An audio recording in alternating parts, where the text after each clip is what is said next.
everyone, welcome back to my channel. Another month has bitten the dust and I am here to go over my favorites for the month. I'm doing it a little bit differently today because, some months I have a ton of favorites and some months I don't, and that's okay. So this month was kind of one of those ones where I didn't have a ton of new favorites. To be fair, I really haven't purchased a lot of new stuff lately, especially makeup. And I feel like I'm just kind of out of the loop with new releases, which goes against everything about what I do here on YouTube. So all of that to say, if there is a new release you want me to review or to use in a get ready with me, please put it down in the comments below, because right now I'm just kind of like, I don't even know where to go. Sometimes I just get overwhelmed, and that's where I'm at. So today I am doing my top 5 favorites of February. I have a fragrance, 2 skincare, and 2 makeup products. So this should go fairly quickly, at least quicker than some of my other favorites videos. Let's go ahead and jump in with my favorite of the month, and that is fragrance. Usually I leave that until the end, but y'all, this is a brand new release. It actually just released on March 1st. So you're like, how can that be a February favorite? Well, I got it a couple of days before the release, and I just have to talk about it. No, I didn't have it most of February, but I have worn it every day since. And it is the brand new release from Micellar. If you're new to my channel and don't know my love of fragrance or don't know my love of Micellar, please know that it is strong. It is the house that has made my all-time favorite perfume, which is Patchouli Magnetic. And they brought out another extrait perfume. This one, y'all, is my favorite floral note. Does anybody know what my favorite floral note is? If you've been following my fragrance videos, you know. It's tuberose. And they came out with tuberose Astral. I think that's what it's called. Oh, y'all. I could not tell you how excited I was to get my nose on this. Twisted Lily sent this to me. I could not be happier to add to my collection of these extracts, which now are 3. I have Patchouli Magnetic, which again is my favorite. Amber Chromatique, I love. And now the tuberose Astral. So what does this smell like? Obviously it smells like tuberose. It's in the name. But it is unlike any tuberose that I have had in my collection or have in my collection. And honestly, that does not surprise me, because these extrait perfumes of Micellar are all very unique scents. This is not the overly floral tuberose that so many fragrances are that contain that note. I'm going to go ahead and tell you the notes and then what it smells like to me. So this has cinnamon and cumin on the top. Now, cumin can be hard for some people, but it does not smell off-putting to me in this fragrance, whereas in some fragrances it can. Carrot seed, which to me is very reminiscent of orris root. It brings that like almost creamy aspect to a fragrance. Osmanthus Absolute, which can kind of smell like apricot. Indian Tuberose Absolute. Patchouli, yes please. Leathery notes, musk. Spanish Cistus Absolute, which is a flower, and vanilla. Now, osmanthus can also smell of peach, and I get more peach in this than I do apricot.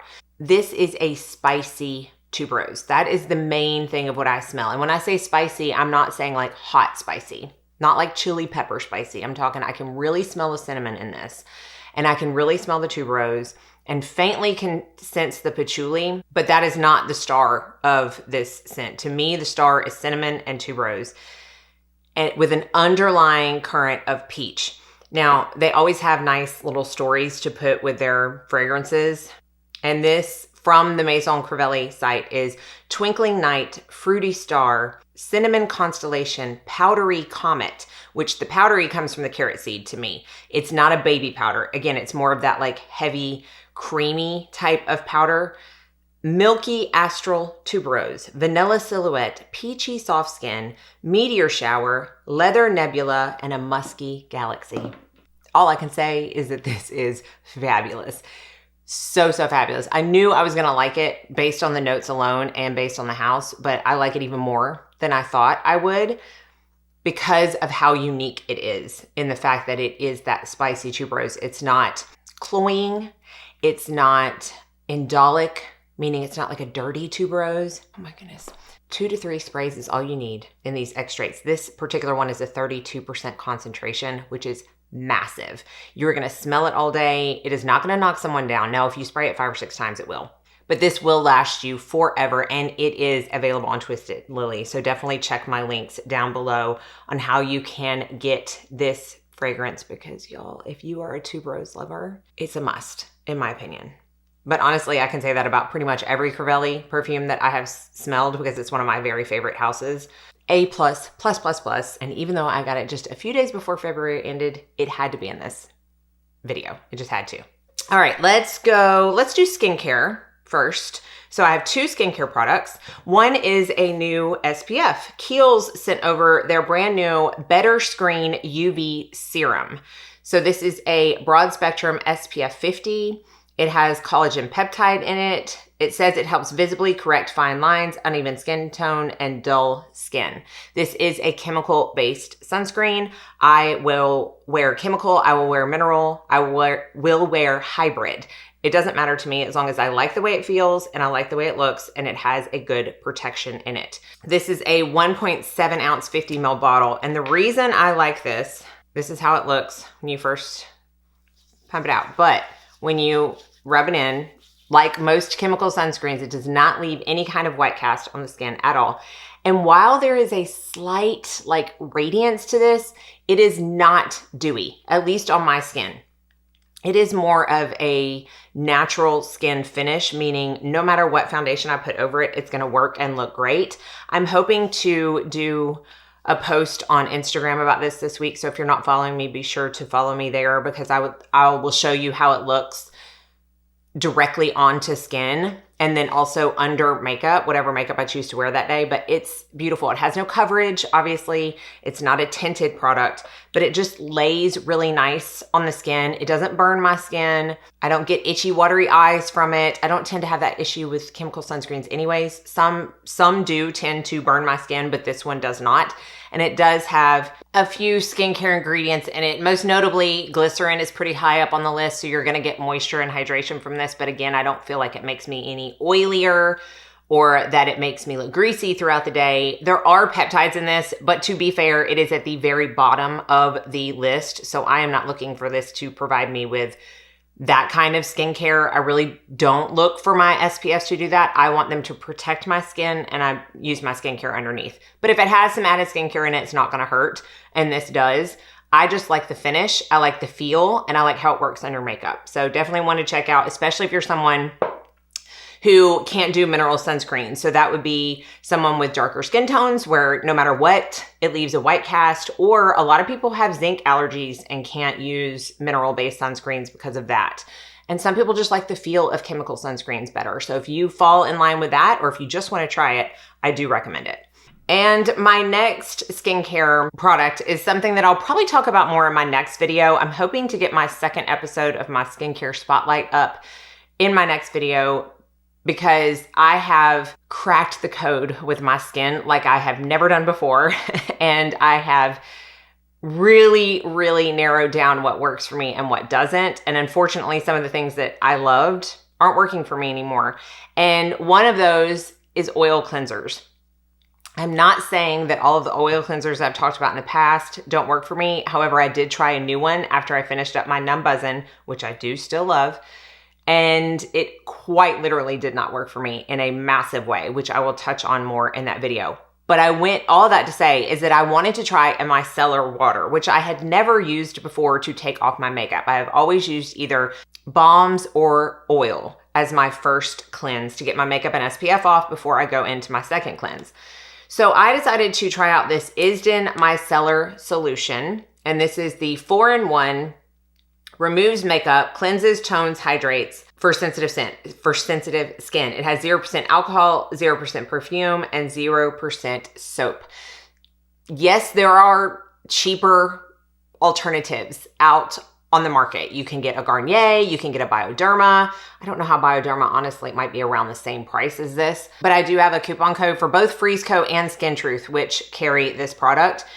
And I just wanted to try it because I love ISDIN's SPF so much. And I love this. I will link them, I don't have them in here, but I use the Clean Skin Club face pads. So they're cotton pads, but they're very large. And I will douse that one side with that, do half my face, the other side for the other half of my face. And it has significantly helped my skin. And again, I will touch on it more, but it has been a favorite of mine. You can see how much I've used. And this is, I'm eager to see how long this lasts for me. At first I was like, man, I am going to be done with this super quick. I don't know if this is going to be feasible for me, but I have been using it for 2 weeks and this is how much I've used. So I feel like that's not that bad.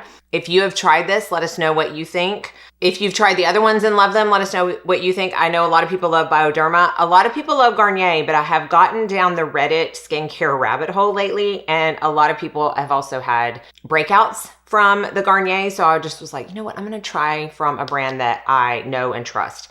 Highly recommend that if you are loving a micellar water or want to try one.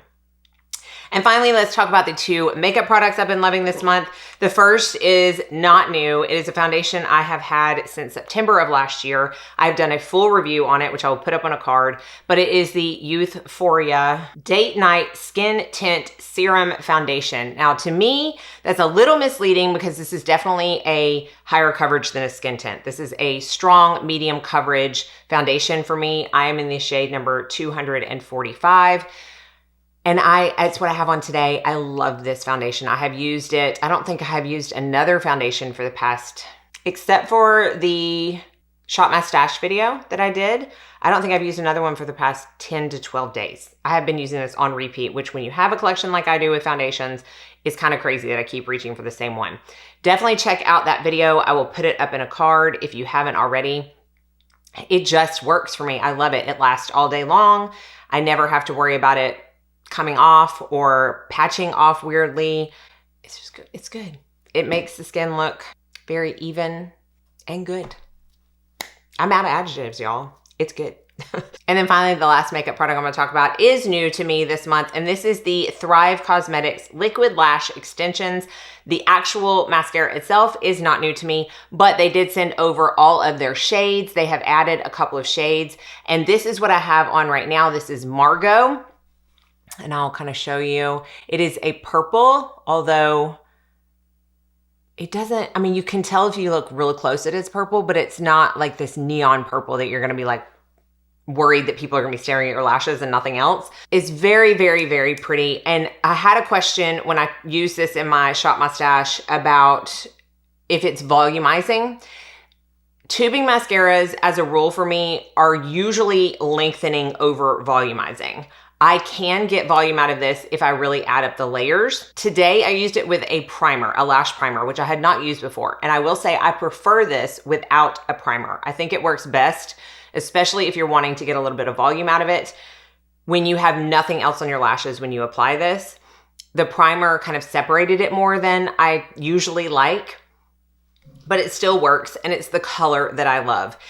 And the fact that it's tubing, it's very easy to get off. You just rinse with warm water and you will look like you have spider legs all over your sink, but it is your mascara coming off, but it won't flake or smudge or any of that throughout the day. So I've really been enjoying this. I like experimenting with colored mascaras lately. I love the L'Oreal Burgundy. I love this one. I have tried the blue and green on this one, and it's fun. It's a fun way to kind of do a pop of color without feeling like you have neon all over your eyelid with eyeshadow.